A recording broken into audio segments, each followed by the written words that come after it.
பிக்யூன் YouTube channel நேயர்களுக்கு நம்ம mutton குழம்ப விதவிதமாக நிறைய வகையில் வெரைட்டியாக செய்வோம்.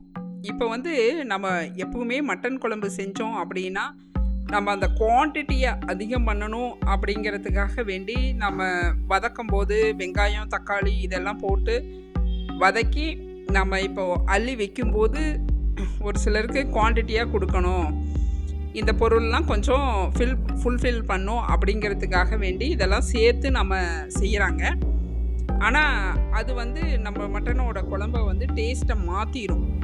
ஒன்றா தக்காளி சேர்த்துனா இனிப்பு சுவையை இந்த புளிப்பு சுவையை கொடுக்கும், வெங்காயம் இனிப்பு சுவையை கொடுக்கும்.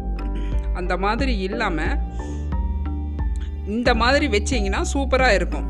அதுக்கு வெங்காயம் தக்காளி பட்டை கிராம்பு சோம்பு இது எல்லாம் எண்ணெயில் நல்லா வதக்கி விட்டு சாந்து அரைச்சிக்கணும்.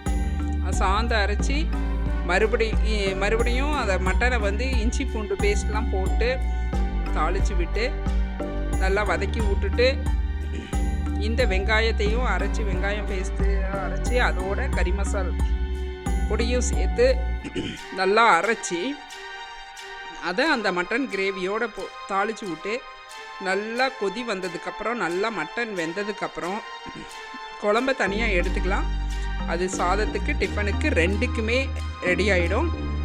மீதி இருக்கிற அந்த வெந்த மட்டனை நாம் டேஸ்ட்டு மாறாமல் கிரேவி சுவையாக இருக்கணும் அப்படின்னு நினச்சோம்னா நாம் அதுக்கு எண்ணெய் ஊற்றி கடுகு சோம்பு இதெல்லாம் போட்டு வாசனைக்கு சோம்பு இதெல்லாம் போட்டு தாளிச்சு விட்டு அதில் கரம் மசாலா ஒரு ஸ்பூன் போட்டு நம்ம எடுத்து நம்ம ஆல்ரெடி சாந்து அரைச்சோம்ல அந்த சாந்தையும் போட்டு நல்லா பச்சை வாசனை போகிற இஞ்சி பூண்டு பேஸ்ட்டையும் போட்டு நல்லா பச்சை வாசனை எல்லாம் போக வரையிலும் நல்லா வதக்கி விட்டு நாம் எடுத்து வச்சிருக்கிற அந்த மட்டனை குழம்புலேருந்து தனியாக எடுத்தோம்ல அந்த மட்டனை இந்த சாந்துக்குள்ளே போட்டு நல்லா பெரட்டி விட்டு அது நல்லா ரெடியானதுக்கப்புறம் நல்லா மல்லித்தலையை தூவி இது நம்ம இந்த மட்டனை கிரேவியை நம்ம சர்வ் பண்ணணும்னா அந்த மட்டன் கிரேவிக்கு உண்டான நேச்சரான சுவை அந்த டேஸ்ட்டு மாறாமல் இருக்கும். இதில் மெயினாக நம்ம தக்காளி வெங்காயம் சேர்க்காமல் செய்யணும். இது பார்த்தீங்கன்னா குவான்டிட்டி கம்மியாக இருக்கும், ஆனால் டேஸ்ட் வைஸ் இதை அடிச்சுக்க வேறு எதுவுமே கிடையாது. இது டிஃபனோட சர்வ் பண்ணால் சூப்பராக இருக்கும். செஞ்சு பார்த்து அசத்துங்க.